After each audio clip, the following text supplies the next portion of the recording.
Something Was Wrong covers mature topics that can be triggering. Topics such as emotional, physical, and sexual abuse. Please, as always, use caution when listening. Opinions of guests on the show are their own and don't necessarily reflect my views or the views of this podcast. Please note, I am not a therapist or a doctor. If you or someone you love is being abused, please call the National Domestic Violence Hotline at 1-800-799-7233. If you or someone you love is experiencing a suicidal crisis or emotional distress, please call 1-800-273-8255. For more resources, visit somethingwaswrong.com/resources. Thank you so much. You think you know me, you don't know me well at all. Think you know me, you don't know me well. You think you know me, you don't know me well at all.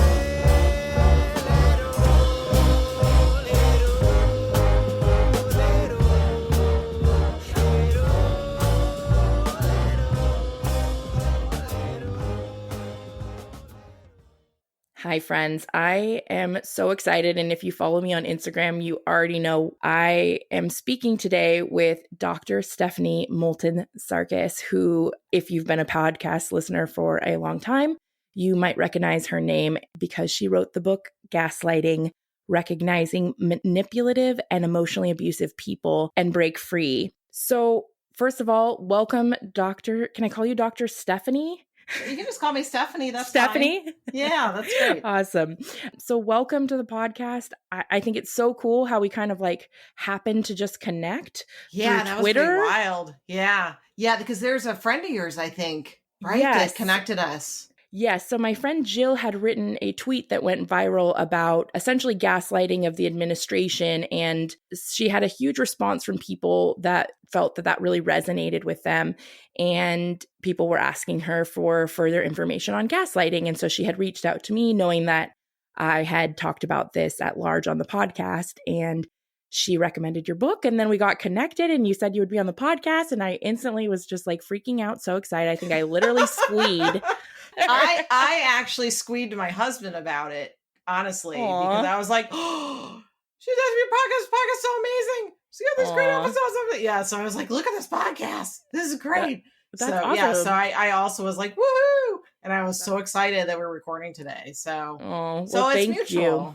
Thank you. And it's kind of like wild timing because a few weeks ago I had posted on Instagram, and with everything going on with the election, I'm just like, I wish that I could find a doctor that would talk to me, or a psychotherapist that could talk to me about the gaslighting and the red flags that I'm seeing. It's almost like politics aside, it's the behaviors. Right. And for myself, I grew up with a father with antisocial personality disorder, which I didn't find out till later in life. And I have to tell you, the first time I saw Donald Trump speak, I turned to my husband. I said, who is that? Who does that sound like? And he was like, it sounds exactly like your dad. And it's wild because when you've lived with someone like that, and you've seen those behaviors, the gaslighting behaviors and the narcissism and different things, it's very easy, I think, to recognize it in other people when you've had to constantly sort of like know the behaviors to survive, right, and also just witness them in your life.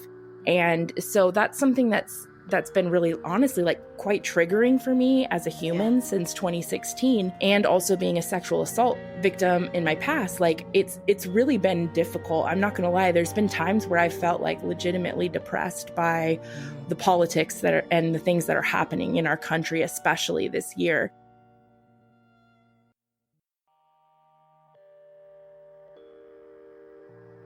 I'd like to start, chapter 6 in your book is called Mad for Power, and it is on the topic of gaslighters in politics, society, and social media, which is like just so incredibly relevant.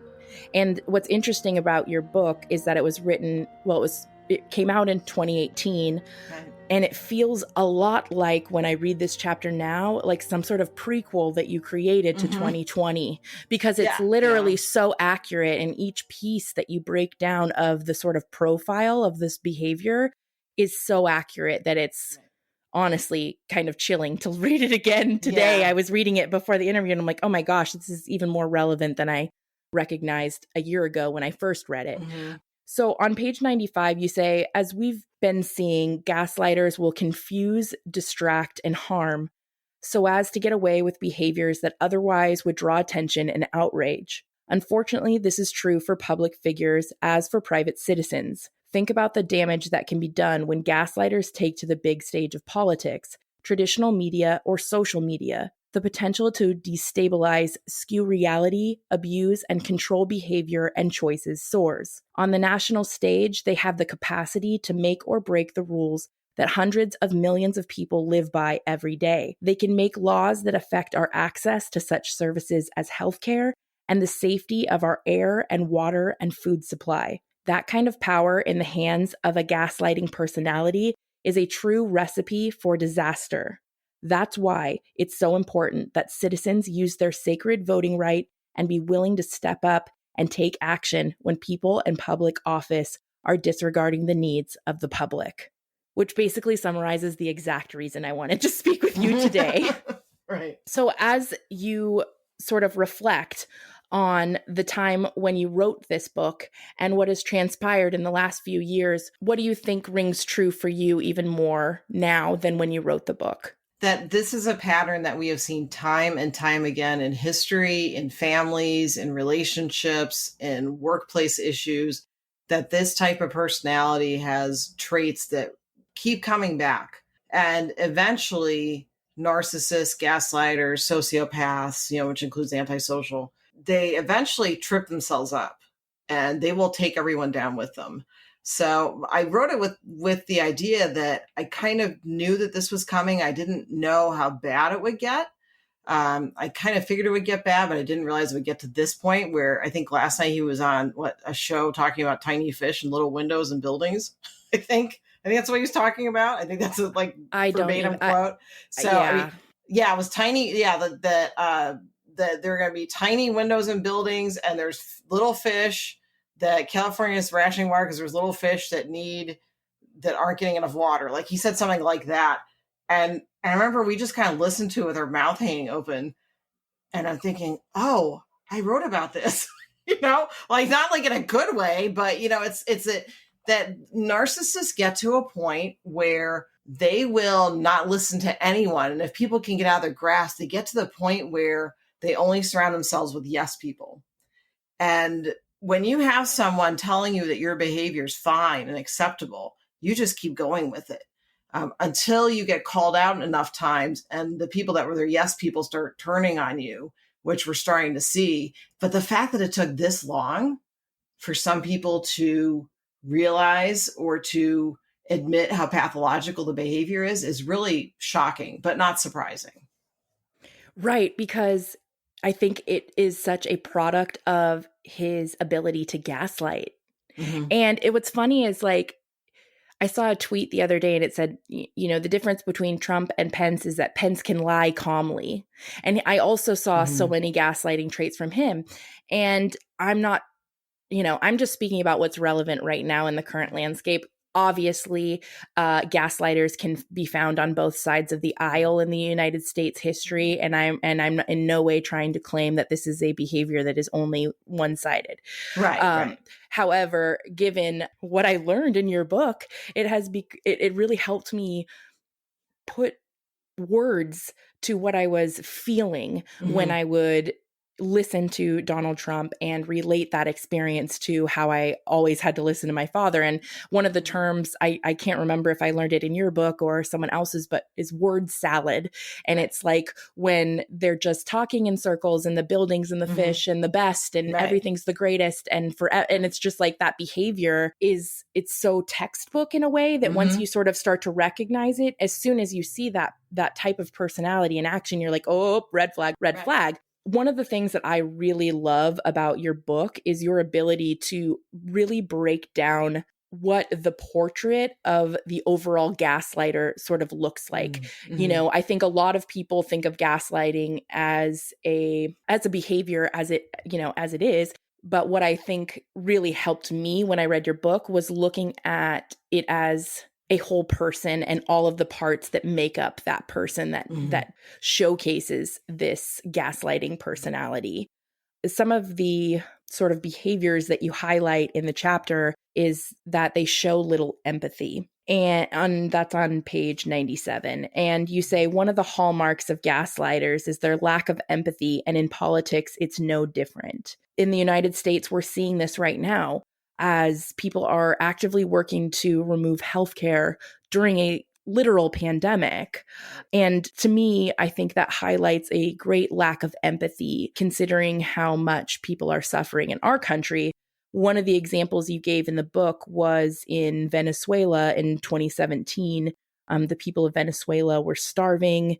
They were having an economic crisis, and their dictator, Maduro gave a speech in which he pulled an empanada out of his desk drawer and started eating it while talking. And I thought this was such a good example of those sort of mask slips that you sort of spoke about before, which is like the thing that I have been saying to my friends in private since Trump took office is like, what's going to be really fun is when he's not in power anymore. And then when all the people come out of the woodworks and reveal all of his behavior that he can't threaten or hold people. You know, he doesn't have that power to be able to keep those people silent anymore, which I think we're already seeing. I mean, I can't imagine the book that's going to come out in like another 5-10 years. Right. I mean, can you imagine all the stuff that's going on that we haven't found out about? That's the thing. It's like we're just barely scratching the surface. And that's what I don't think a lot of people understand. And unfortunately, because Trump has been able to use people's core values to manipulate them into supporting him, when I look at people who are pro-life and that's their main reason for staying in support of Trump. But then we see at the debates that issue is brought up and he's like, where is it going? I'm not going to do anything about abortion. Like, it was very telling to me. It was a mask slip moment that I hope other people noticed. He doesn't actually care about being pro-life. He's only using that as a talking point to manipulate you. So I think it's one of those telling signs.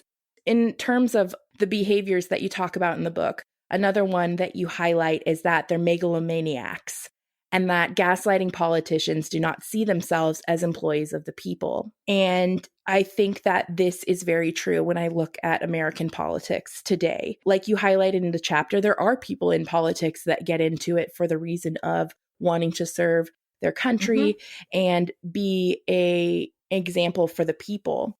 Unfortunately, a force for change. A force for change. And unfortunately, right now, what it feels like we're seeing in the United States is politicians who care more about dollars and cents and who's paying them and who's lining their pockets. And I think it's always been that way to some extent, but I think now it's just so blatant. And there's so many moral, I guess, interruptions to what the U.S. views in general as morals, and it's not being called out by the people that support him. Like McConnell, for instance. McConnell's had several opportunities to say, hey, this isn't okay. But he keeps backing them up. And I think that's one of the other things is that seeing the amount of enabling that's happened is really frightening. Enabling is part of when you have a narcissist gaslighter, there are enablers. But to the extent that these people are willing to burn their own careers down so they don't have to say no to Trump is again, really scary and fascinating at the same time. How do you think he does it? My guess is that he's quite charming if you are on his good side. I think that he does. Part of kind of like my background is I worked in Boca Raton and lived in Palm Beach County for about 10 years. And he was known as kind of like he was nice to you if he didn't have an issue with you. But you could tell like he wasn't kind of there, like he's always somewhere else. Do you know what I mean? Like that. I'm trying to explain that. And he's pleasant to people that he thinks he can get something from or that haven't upset him. But if you do upset him, then he burns everything down to the ground.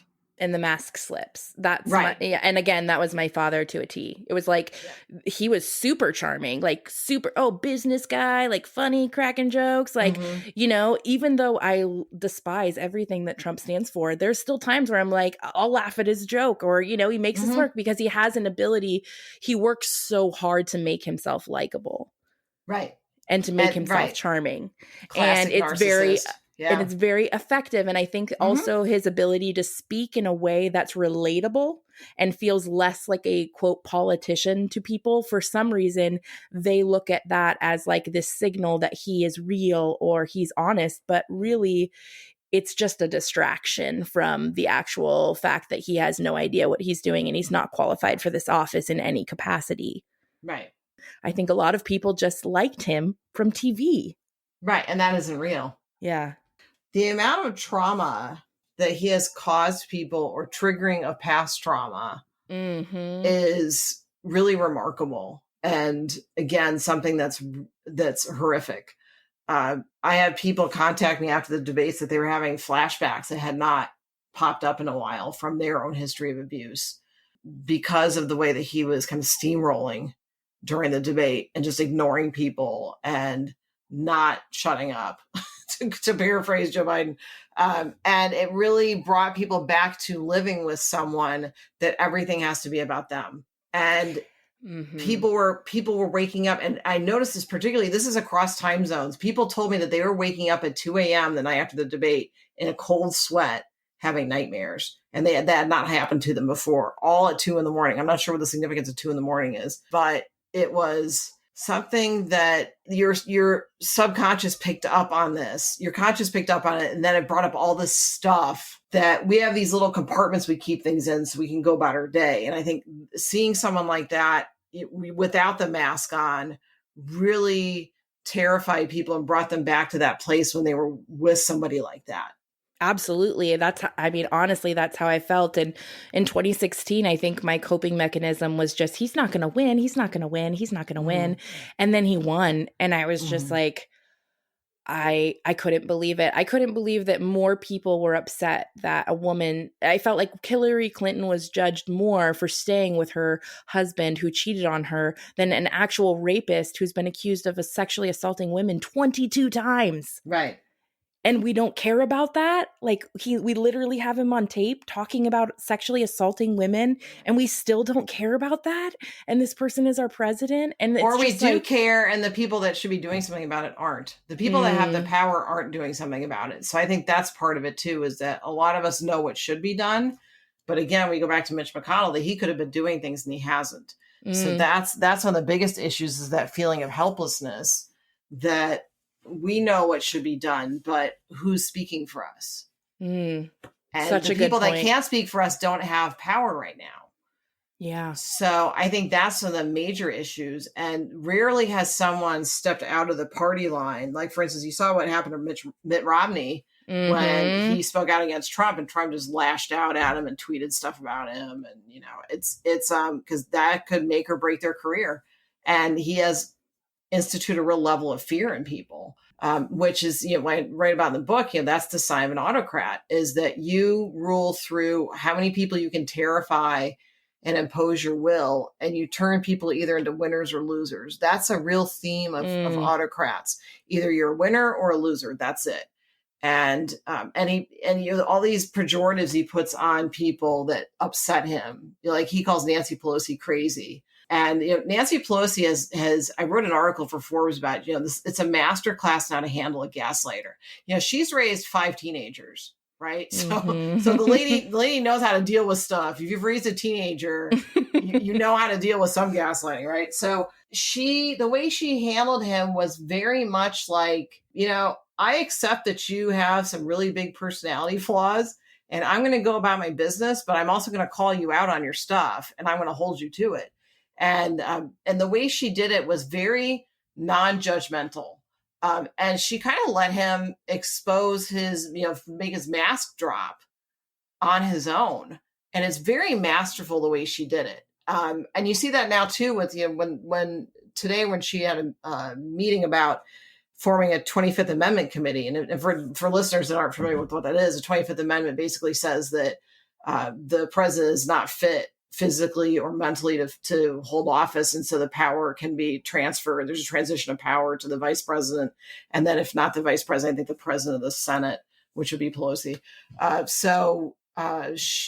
The idea behind it isn't probably that they're going to put Trump to that, but just the fact that it's there, that he's already spinning out of control. Just the fact that his sanity is being questioned.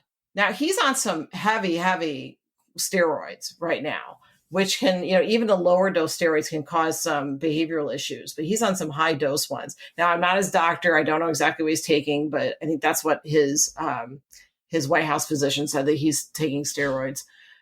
So just to put the 25th Amendment in perspective, George W. Bush invoked the 25th Amendment twice, or did a transfer power twice, because he was getting routine colonoscopies and was going to be sedated.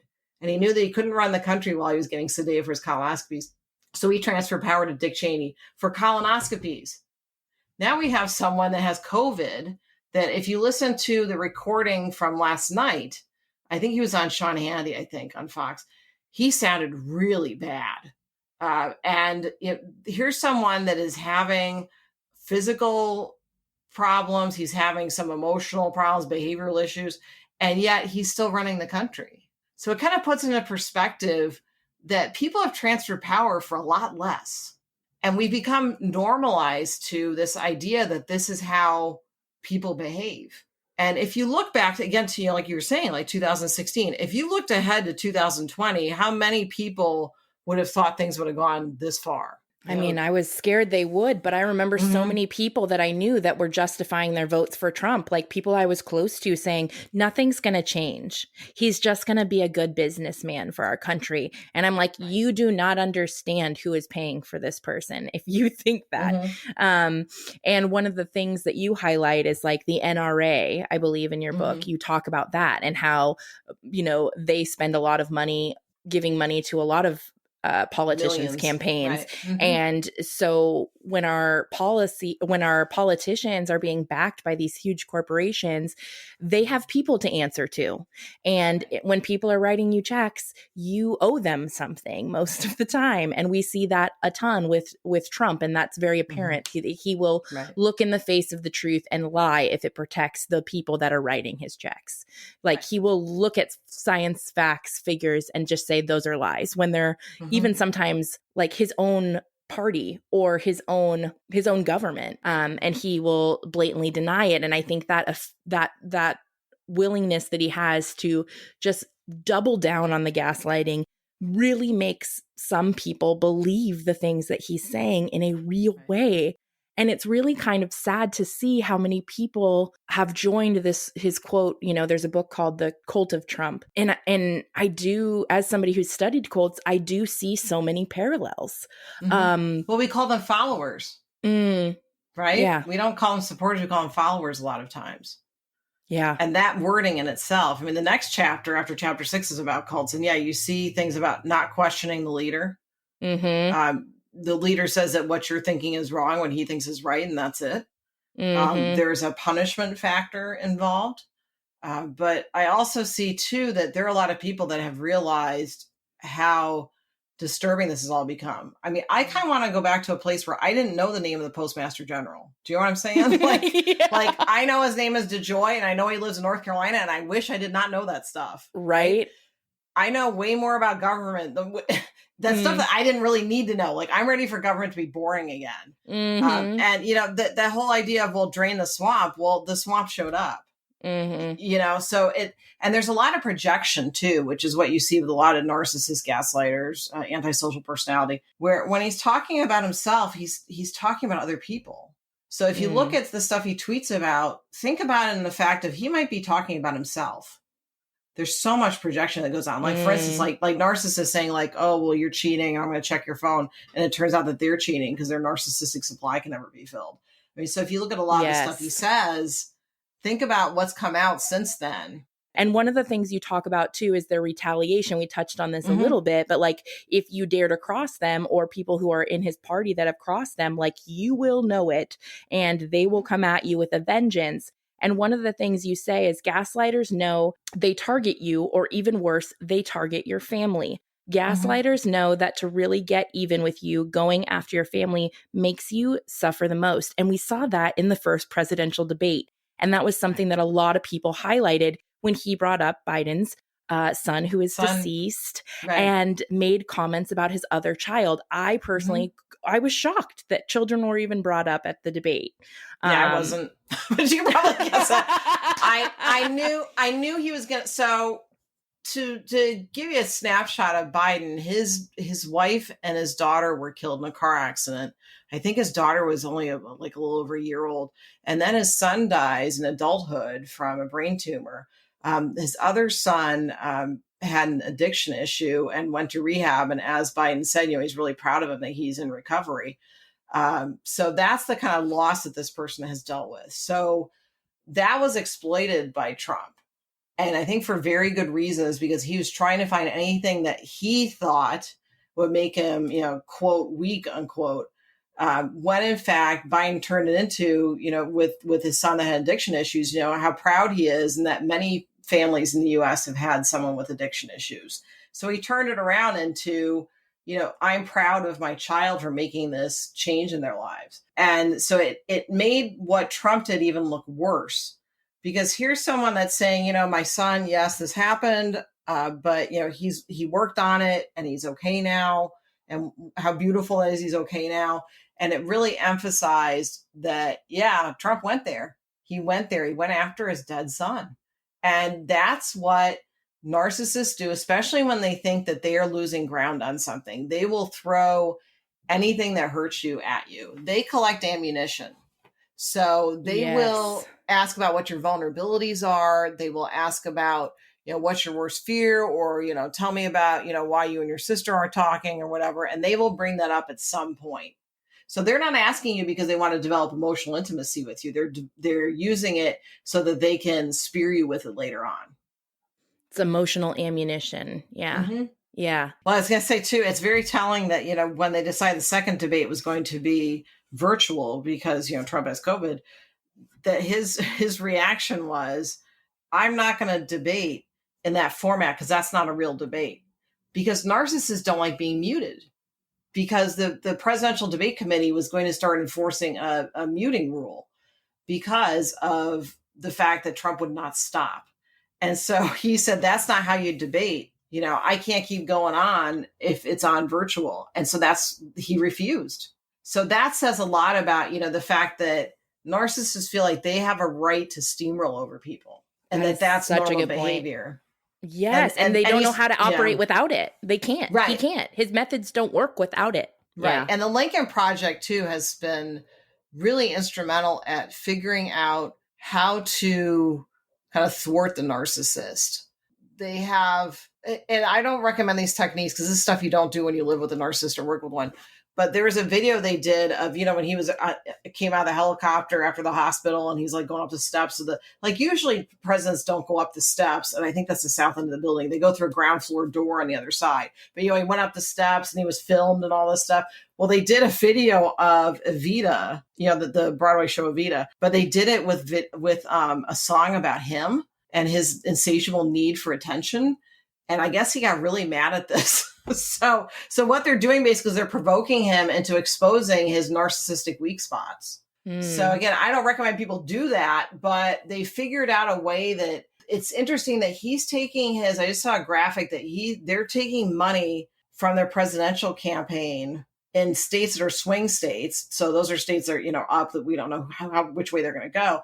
And they have put money into the DC ad market. And I think it was Rick Wilson with Lincoln Project said, well, part of the reason they're doing that is because they need to show Trump these ads are running because he's looking at all the negative feedback. So they're spending millions of dollars advertising in DC, which is heavily Democrat, to put Trump ads on. So they're wasting all this money so Trump can be happy that they're doing these commercials and he can watch them on TV. So think how much money they spent on that.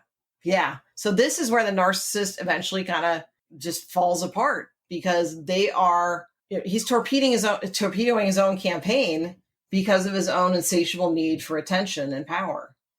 And this is usually what happens. Absolutely. I agree 100%. And I think another sign to me of that was when the COVID crisis began and he delayed some people's checks so that he could sign them.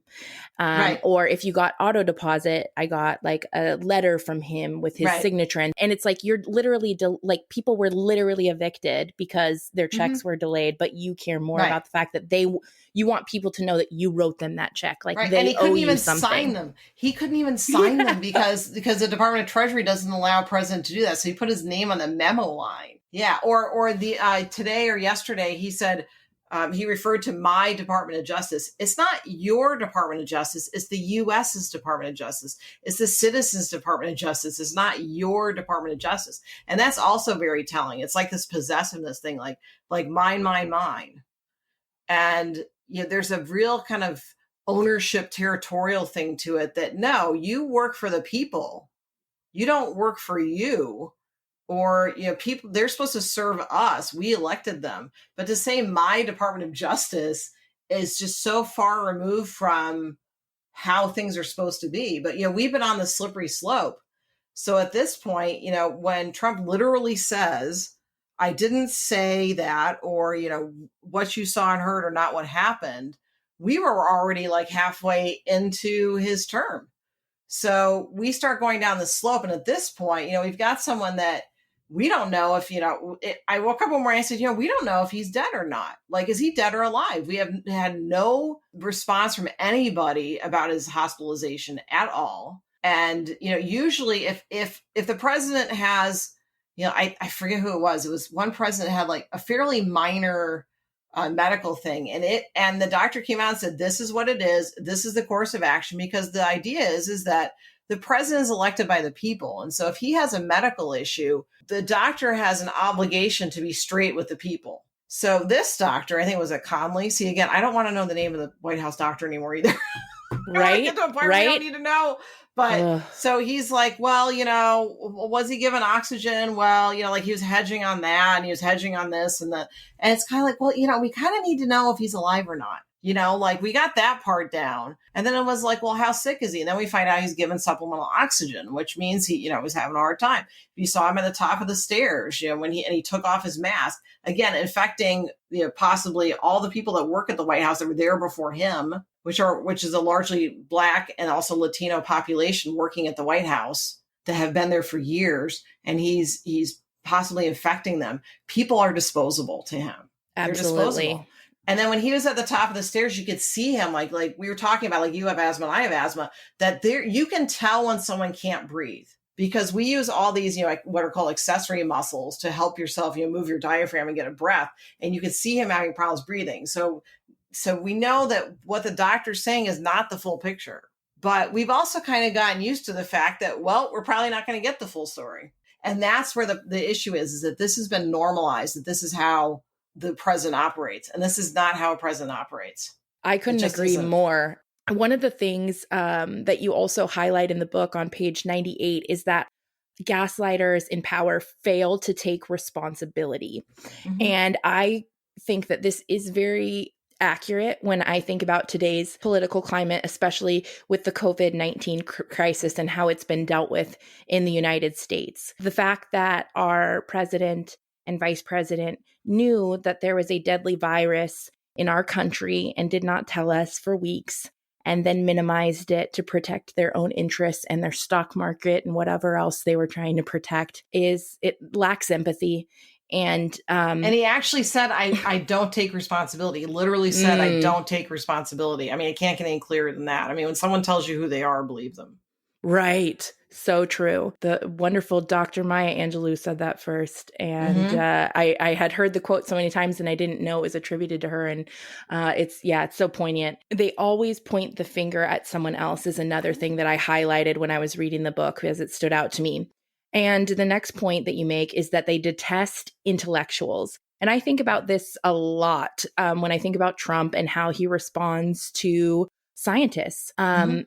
did that stand out to you this year as we've moved through this crisis? I saw that even from the beginning that he was starting to do that. And that's also what Nazis did too. They especially targeted intellectuals because those were the people that could speak truth to power and had the most authority to speak truth to power. So those are usually the first people that autocrats and also that Trump tried to dissuade. Like I wrote for Forbes an article about, that basically paraphrasing, we're really lucky that Dr. Fauci is still around.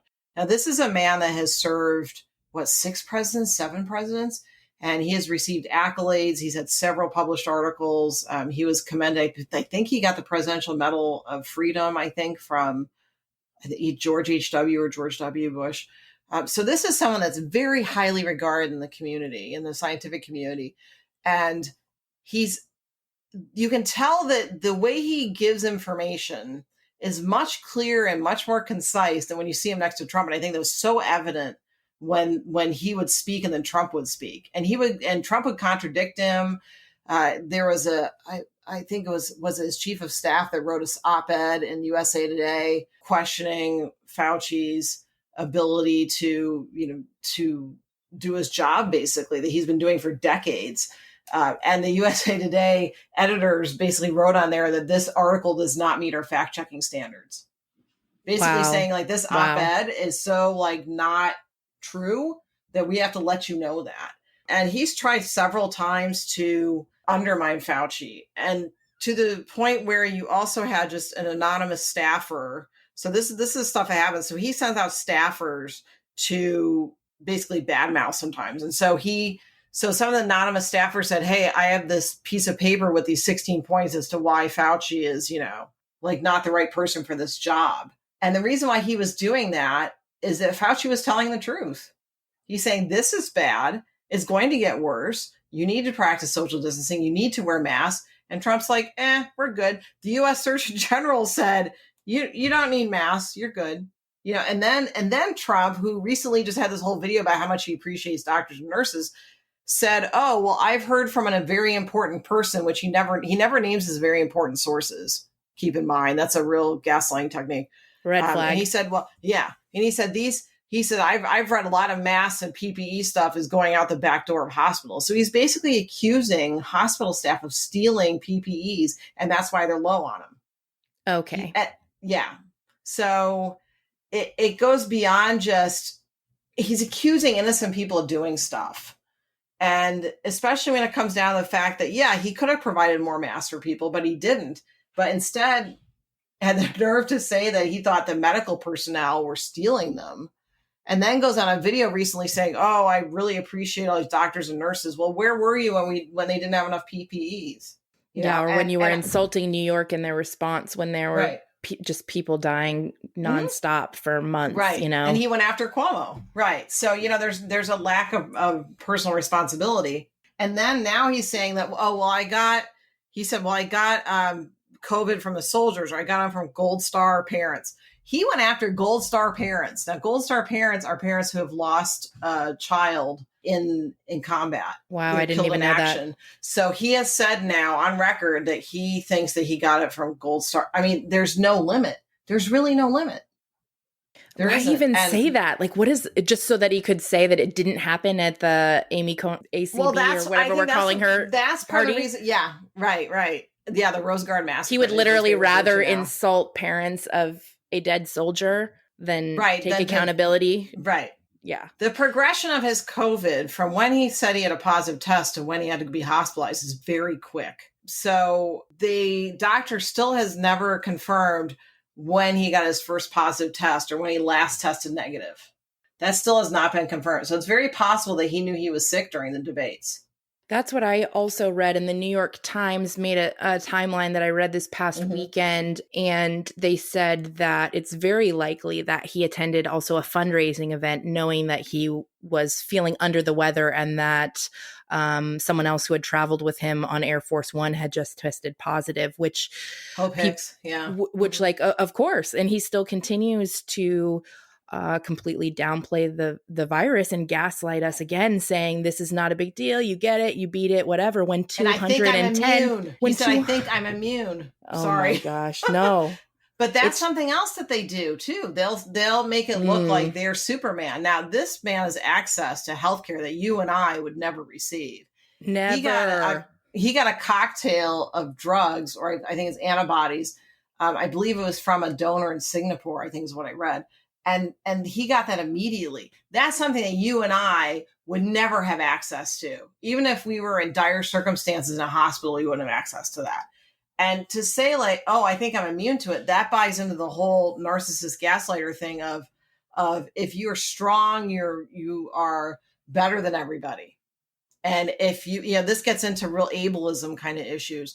And that you saw when he made fun of the disabled reporter. I mean, absolutely his whole thing disgusting. Is like, yeah, you have to be a specimen, like a physical specimen of amazingness, to qualify as worthy in his book. And so you saw that when he's like, I think I'm immune to it. And, doctors never seen anything like it, all this hyperbole and stuff. And again, he had access to medical care you and I would never receive. And he still sounds pretty sick. So it really, all this stuff I wrote about in chapter 6, unfortunately, is happening. And I wish it wasn't. But this is usually throughout history, if you look at autocrats, this is usually how things go. That they reach a point where even their most ardent supporters turn against them. And the people that were their yes men turn against them. So I think we're getting to that point now. Again, it took a really long time for it to happen.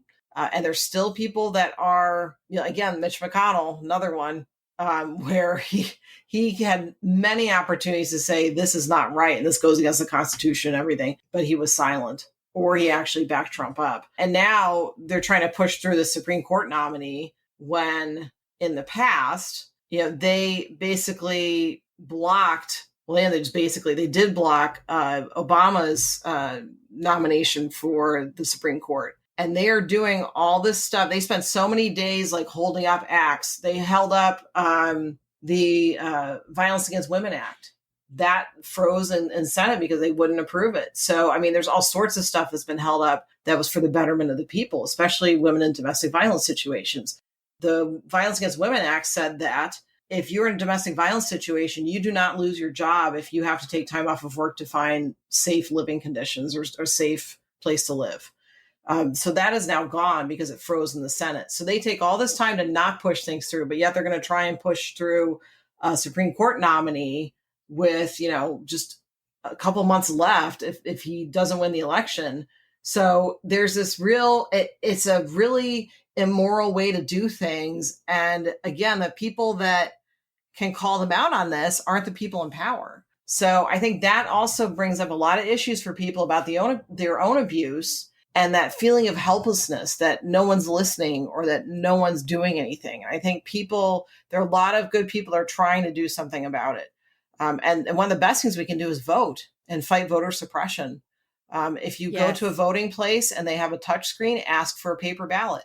If they don't have a way to process a paper ballot, you ask for one and you follow along before you submit your touch screen, you follow through with your own ballot to make sure that the items that you selected are correct. So there are a lot of issues. Now, Georgia has just come up with new software for their voting machines that I think it wasn't vetted.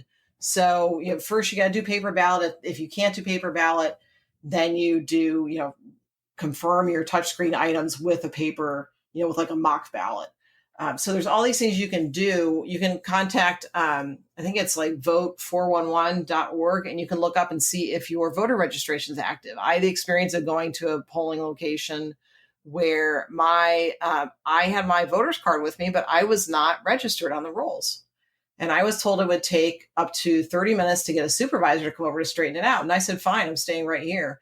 Because one of the things that happens is sometimes that they'll tell you have to wait and wait and wait, and they figure you're just going to go home. After that, I did vote by mail, but I waited the 30 minutes and they had to do this whole thing to get me on the voter roll. And here I had my voter card in my hand and my ID. So make sure you check to see if you're even registered. I would recommend that people do. So there are things we can do. Maybe we should get into that too, is that what can we do when we're feeling hopeless? You don't have to watch the debates. I tell people, I wrote about this on Forbes. If watching the debates gave you flashbacks or really heightened your anxiety or just made you feel pretty helpless, you don't need to watch them. You don't need to watch them. If you've decided you're going to vote a certain way, the debates probably aren't going to change that. You're not missing out on anything. So just don't watch them. We have to really practice good self-care. And that means being this radical self-care where we are so good to ourselves and we treat ourselves like the most special beings on earth, which we all are. So we really need to make sure we're getting enough sleep. We're eating okay. We're talking to people if we need help. Consult a mental health professional. Take some time to do fun stuff. I know that's hard too when you're really not feeling good. But I think that we really need to look at the fact that, too, that the pandemic, it's gone on way longer than it should have, but it is temporary and eventually it is going to end. We don't know when, but it is going to end eventually. And again, it's not the way that it should have been done or how we'd like it, but it is temporary. And again, encourage people to vote. I think when we do things where we take action against kind of this authoritarian kind of government that's happened, I think that we tend to be healthier for it when we feel like we can do something. Otherwise, we just have this feeling of helplessness and it really can kind of get us stuck. Absolutely. Thank you so much for highlighting all of that. I will absolutely link to some resources to help folks check their voter registration. If you're at all in doubt, I'm in California. I went to the website. I moved this year. I know I'm registered because I voted many times, but I wanted to make sure that I was going to have an updated address in the system. The system couldn't find me. So I just looked at the instructions. It said, just go ahead and re-register. And thankfully I got my, because I'm in California, in mail ballot this week. By the time this episode airs, we're going to be really on the last minute timeline, unless you're in the 2 states that allow you to register up into the final day. So I will absolutely link to that as well. But if you have any doubt, please register to vote. Your employer in many states are obligated to give you time off to vote. If they are trying to make you wait, stay as long as you can. I will personally be getting I got my mail-in ballot. I'll be dropping it in person at the polling location myself. But it's really, really important. And I am hopeful for the future. And I am encouraged by the amount of people that I'm seeing get involved in our political process and voting for the first time. Even Shaquille O'Neal came out last night, I heard. Shaq saying he had never voted in his life, which I thought was a very brave thing to admit publicly, especially as a celebrity. Good for him. And he said, and I will be voting this year. And I've been surprised by people I have in my own life, like learning that they hadn't voted before and they're voting this year. And I think 2020 has really highlighted how important the people in power are, especially when we need them in big, huge ways. And our children need them. We need to feel safe. And that's the part that really has made it hard for me to stay silent, is the future for my children and the decisions that politicians are making and the things that are being covered in the Supreme Court. Like, that's my children's future. I miss the feeling of being bored by government. Do you know what I mean? Like, C-SPAN used to be so boring. Right. Yeah. Or you go a whole day without hearing anything about the federal government. And you're like, that's cool. Okay. Like there's a stability in there, and that's what helps make the country run, is that there's a stability. Alongside all of us as citizens, but there's a clockwork to it that when the clockwork goes off and things get tripped up, we've seen what happens. It's a very disconcerting feeling, especially, for the older folks. Like, I'm thinking of my parents' generation, baby boomers. This is really caused a lot of depression, anxiety, because first, the government that you have known since you were a child is no longer what you recognize. They went through Nixon and everything, but Nixon pales in comparison to what's going on now. And also, they've been cut off from their grandkids because of the pandemic. There's a real issue with loneliness. And I'm talking like 70 on up. And so there are a lot of people that have just gotten to the point where they're feeling really disheartened, and it's going to take us some time to heal. Is going to take some time. If Trump does not win this election and Biden wins, it's going to take us some time to heal. And be prepared for that. Things are not going to change overnight. It's going to take some time to rebuild. And also keep in mind that if you're being told about ballots being stolen, which isn't true, or voter fraud, which isn't true, there are documented studies on that. That's not true. The purpose is to make you feel like your vote doesn't count. And that's voter suppression. And there's a site that I'll tell you, probably I'll look it up after we talk, but there's a site you can report voter suppression to. And they will literally come out to you. If you're staying in the poll line, they're trying to shut the poll location doors. They will come out and they will speak to the poll people. So there are ways that you have support, but we really need to speak with our votes. There's so many countries that don't get the right to vote. And so, like I said, it's a sacred right of ours as U.S. citizens. So people that live here, we need to speak out. And if someone tells you that your vote doesn't count, it does. We've gotten into, elections where, like, maybe not presidential, we've gotten into local state elections where it comes down to like a few hundred votes between people. So your vote does count. And I would really read up on what voter suppression is. And there was somebody that's Canadian on Twitter that said they automatically vote. They don't have to register. And her point was that, the U.S. has gotten so used to voter suppression because her thought was that registering to vote is a form of voter suppression. I was thinking, you know what? She might be right, because how come we all just don't get a right to vote when we show up with our ID or something? Isn't that odd that we have to register? Yeah, I never even thought about it. No, I know, right? And so, because we've gotten so used to that. So look out for ways that voter suppression happens. A lot of countries get a whole day off for the entire country to go vote. So there are a lot of ways that voter suppression happens, or like Texas, where they have one ballot turn in for a county, which means that Houston, the county that Houston's in, only has one ballot return location. Wow. And the purpose is to disenfranchise you from voting. So it's so important that we speak out and we encourage others to vote too. So important. And stay safe while you're doing it too. So if you're voting on location, make sure you wear a mask, keep your social distance, all that stuff.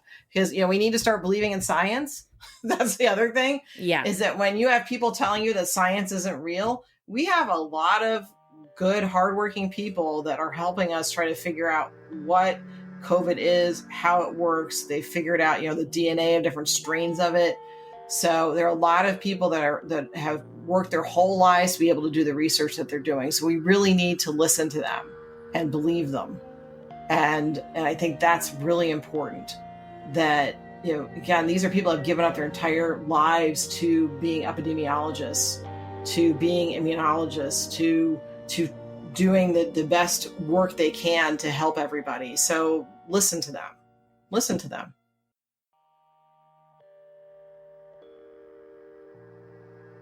Listen to them. Like Fauci. Fauci has no reason to not be truthful about stuff. He really doesn't, right? Like there's no impetus for him to lie to people. And I think, I said, you can tell when he's talking to people that he's being honest with people. And if he doesn't know something, he says he doesn't know. That's the other thing. Gaslighters, narcissists will never say, I don't know. They'll talk around it, but they'll never say, I don't know. Or they'll never apologize either. I was going to say, or admit any sort of wrongdoing at any point. Or if you look at Mike Pence, for example, I asked my husband the other day, I said, has he ever admitted that Trump could have done something differently? Not even that he did it wrong, but just like, you know what? That's a good point. Like, I haven't seen that from either of them. And I thought it was really telling in the VP debate when Pence brought up something that had a case that involved Biden, Obama, and Harris said, you know what? I know they regret that. And that's something that they, expressed remorse and validated, that was not handled correctly. That was not okay. The feeling of it is different. And it is, like you said, just so incredibly important to vote. And one of the things that I wanted to talk about that you highlight in your chapter on page 99 towards the bottom, you say, they turn citizens against marginalized groups. Gaslighting politicians compare their opponents to the worst evils. These types of politicians feed off of people's fear. If you turn people against a particular group, be it a political party, race, age, or culture, by inciting fear, you get those people to align with you. You then also conveniently have a target for all the woes you claim are happening in your country. And when I look at 2020 and George Floyd and Breonna Taylor and all of the things that have happened, and the fact that at our presidential debate, our president still was not willing to denounce white supremacy and white supremacists and would not even say it. Called them to action. Literally called them to action and then tried to pretend, which this totally reminded me of my dad, and then tried to pretend I don't even know who the Proud Boys are. It's like, you literally called them to action. Right. What right. Like, who do you think we What are? was How it? What stupid do you think we are? What do you say? Stand back. And what was the second part? Stand back and stand by, which and my husband responded. Said, yes, and my husband said he just addressed them like he's their leader, and I said, because he fucking is. Like, I was so mad. Mm-hmm. It's just like, it's so telling. And if you are considering yourself a person that cares about equality in any way, if you do not see our president's behavior and his attitudes towards Black, Indigenous, and people of color since even before he took office, you're just not trying to see it. I'm sorry. You are just looking at racism and saying, it doesn't matter enough to me to change my vote. And you can send your mad emails to me, not Stephanie, on that. Well, let me tell you what I do with those emails. So, I wrote an op-ed for USA Today that says Trump's in an abusive relationship with the U.S. I believe I wrote that, around when the book came out, so around 2018. And also other things I've written on, like we met through Twitter, the stuff I've written on Twitter. I will get some pretty horrible voicemails, emails, and what I'll do now in tweets, and what I'll do is I will post them because my feeling is we need to bring lightness into the things that are usually hidden. And when people have an attack like that online, people usually feel embarrassed about or ashamed. But no, I say, you know what? If you're willing to put your name on this, it's going out. So I will post it. I'll post a screenshot online. I may blur out some names, but it's interesting. People leave their name, their address, their phone number on these emails. And they usually call me by a nickname, which I find really interesting. And this is kind of true of narcissists too. They don't call you by your name. So like you did, you said, like, can I call you Dr. Sarkis or Stephanie? That's like kind of what we're supposed to do with people, right? Like, what name do you want to be known by? And they will call me Steffi. And that's something that only my family can do, or my close friends. So it's a way of like kind of quote unquote putting me in my place. But what I'll do is I may blur out somebody's name, but I will post the email. Or if it's a Facebook thing and they've put their name on it, I'll just post it as is with their name on it. Because I think that needs to come to light. And, I think when Twitter said, well, no, nobody can say anything bad about the president, hoping they'll die and everything. And, we'll take that off if there's any threats. And I'm thinking, where were you when a bunch of women reported stuff to you? Because there have been a lot of women, particularly women of color, that have said to Twitter, I'm getting threats. And Twitter was like, yeah, this isn't serious enough. So that's part of the issue too, is our social media platforms. We need to hold them accountable for allowing things like white nationalist groups to post, or Facebook. They there's the whole issue with Russia, which is in the book too, but they don't move fast enough to condemn hate groups. So we need to hold social media accountable. When this is all kind of more settled, which, again, if Biden wins, we'll start healing, but we need to hold social media accountable for what they allow to be posted. Yes. Because that can sway people. And again, when a social media platform does not take death threats against users seriously, we've got a problem. We've got a big problem. A big problem. And I'm so glad you brought that up. And it is in your book. And again, it's like, I think like, how was this written 2 years ago? Like I know there's a part where you talk about social media, and I think we could do a whole episode on how social media gaslights us and those algorithms. Remember when we used to see what we wanted to see in order of time it was released? Remember that, guys? No, social media has decided we don't get to determine what we see. I just think the work that you've done and this book, like I've recommended it and I will keep recommending it. I've listened to it on Audible like 5 times. I've read it at least 3 times. I ordered the print version. No, I really, really like it really changed my life. When I read this book, I was working, I think, on the 2nd season and 3rd season of the podcast. And I had been going through something personally and I couldn't understand why I was so hurt and I couldn't figure it out. And I was just spinning and I was so depressed and I literally felt suicidal because of the way this person made me feel about myself.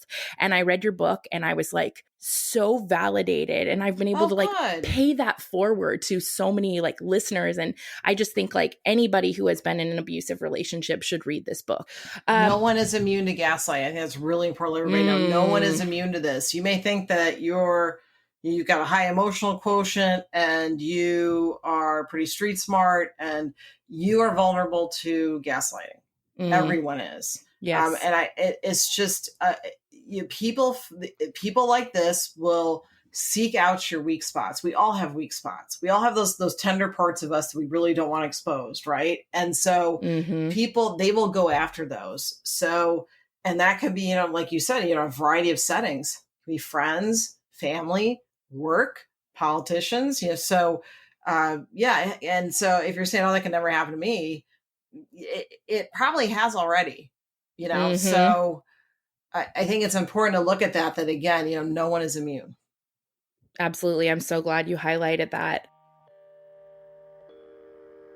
Thank you so much. And lastly, the overwhelming thing that I heard from listeners when they heard that I was speaking with you today is to tell you thank you on behalf of our entire community. The work that you've done has really saved lives. You're going to make me cry, Tiffany. I'm serious. Fair. I got a message from a woman who said the information that she heard from you that I shared on my podcast and sharing your book helped her recognize that she was in an abusive relationship with her parents and started to heal because of the work you've done. And I know there are tons of other people. So that means so much to me, because especially now with how things have been going, helper people have had a lot of people that are in distress.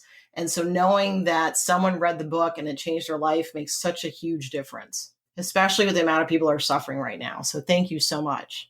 I really appreciate it. And you're making me cry. I do that a lot, not intentional, but I like to pay where it's due. They're happy tears. They're definitely happy tears. I'm so glad that people are finding that there's hope after having these kind of people in your life. Yes. And you can rebuild I always say, the best revenge is a life well lived, Absolutely. So go out there and you deserve the best, everyone. And, you're wonderful people, and thank you so much. I really appreciate it. Okay, I'm going to link to all the things when I go through and edit the episode, all the websites, and like I usually do, I'm going to note all the sources and stuff, but where can people find you? So it's stephaniesarkis.com, and that's S as in Sam, ARKIS as in Sam. And the podcast is Talking Brains. There's a link to that on the website and also anywhere the podcasts are. On Twitter, I'm Stephanie Sarkis. On Instagram, I'm Sarkis PhD. I think on TikTok, I'm Stephanie Sarkis or Sarkis PhD, but that's basically like videos of my dogs. So you're still my important, dog videos. Very important work as very well. Very important, yes. And then let's see, on YouTube, I'm Stephanie Sarkis, and on Facebook, I'm Stephanie Sarkis PhD. So I think those are the main ones. But I gotta figure out my TikTok. Amazing. I think it's the Sarkis PhD or Stephanie Sarkis, but anyways. I'll find it and make sure the right one's linked. And I love that you're on TikTok. That's so hip. Thank you again, Stephanie, so much for being on the show. You are welcome. My pleasure. My pleasure. You think you know me, you don't. Something Was Wrong is produced and hosted by me, Tiffany Reese. Music on this episode from Glad Rags. Check out their album, Wonder Under. If you'd like to help support the growth of Something Was Wrong, you can help by leaving a positive review, sharing the podcast with your family, friends, and followers, and support at patreon.com/somethingwaswrong. Something Was Wrong now has a free virtual survivor support forum at somethingwaswrong.com. You can remain as anonymous as you need. Thank you so much for listening. She said, hey. They call me up on the telephone, now they're wrong.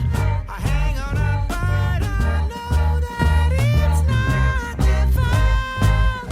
Because they think they know me, they don't know me well.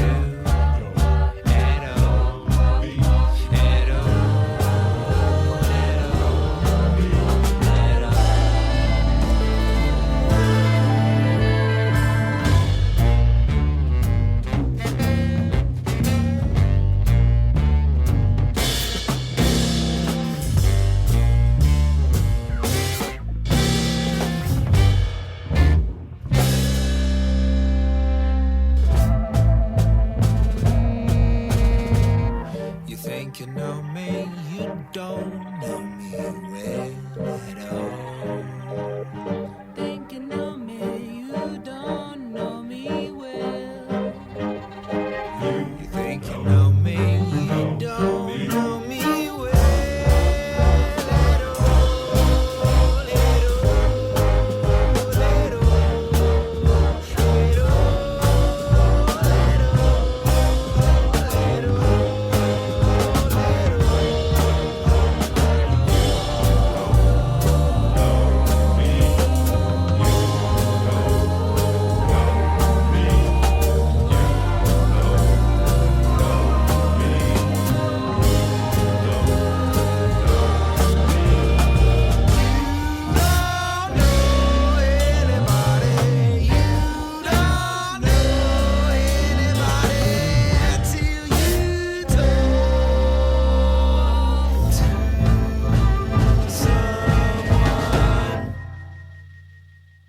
Don't miss Shop, Play, Win Monopoly at Safeway. You could win free groceries for a week, month, or a year. Every ticket wins an offer, a prize, or tokens for sweepstakes. Just scan your tickets in the Shop, Play, Win app and see what you won. And be sure to play the digital game with over 100 million in prizes. Download the Shop, Play, Win app to play today. No purchase necessary. See rules at www.shopplaywin.com. Hasbro is not a sponsor of this promotion.